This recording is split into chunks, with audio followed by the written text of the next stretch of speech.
Hello बच्चों, आइए इस प्रश्न को देखते हैं। पूर्व केंद्रकीय कोशिकाओं में निम्नलिखित में से कौन सा एक अंतःस्थान पिंड नहीं पाया जाता है? विकल्प ए फॉस्फेट कण, विकल्प बी साइनोफाइसिन कण, विकल्प सी ग्लाइकोजन कण या विकल्प डी पॉलीसोम। इस प्रश्न की जो मुख्य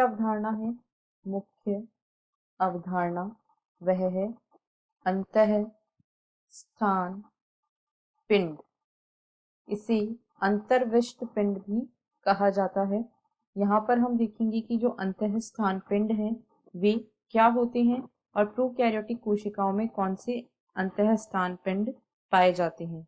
तो जो प्रोकैरियोटिक या पूर्व केंद्र की कोशिकाएं होती हैं, प्रोकैरियोटिक यानी कि जो पूर्व केंद्र की कोशिकाएं होती हैं उनमें जो अपशिष्ट पदार्थ या बचे हुए पदार्थ होते हैं, इनमें जो बचे हुए पदार्थ होते हैं ये कोशिका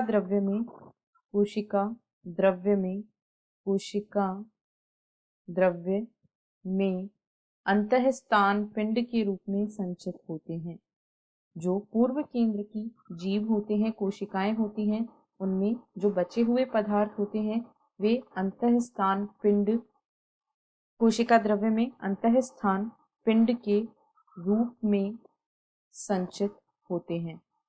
यही संरचनाएं अंतःस्थान पिंड कहलाती हैं। यदि अंतःस्थान पिंड के उदाहरणों को देखें तो सबसे पहले इनकी एक और विशेषता यह होती है कि ये झिल्ली के द्वारा घिरे नहीं होते हैं।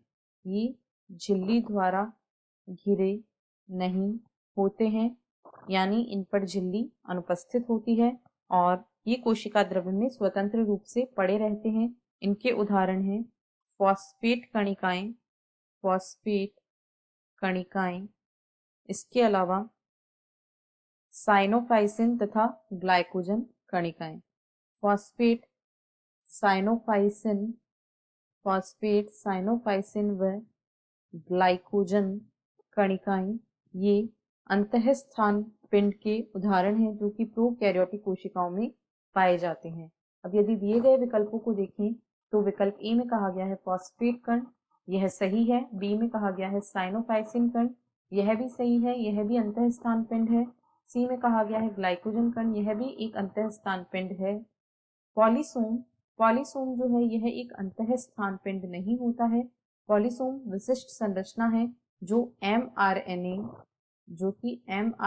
तथा राइबोसोम के जुड़ने से निर्मित होती हैं।